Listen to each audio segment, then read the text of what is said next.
Basa muna tayo ng istorya guys. Ang title ay Tahimik na Promotion.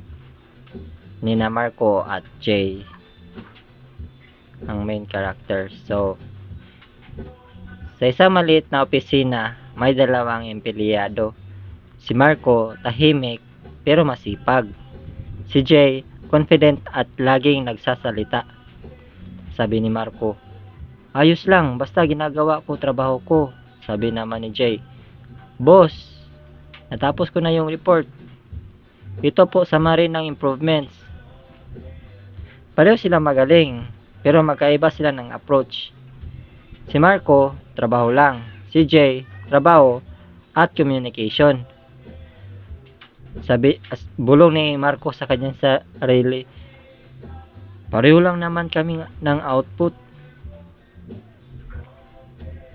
Tapos dumating ang evaluation day. Sabi ni Jay, "Thank you po sa opportunity. Ready po ako for more responsibility, boss." After a week, sabi ni Marco, "Na-promote si Jay?" Guys, na-promote si Jay hindi dahil sa mas magaling siya, kundi dahil mas nakita ang value niya. Na-realize ni Marco ngayon, sabi niya, kailangan ko rin pala magsalita.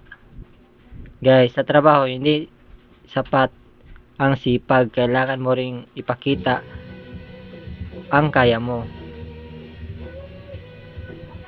Sipag is powerful, pero visibility creates more opportunity.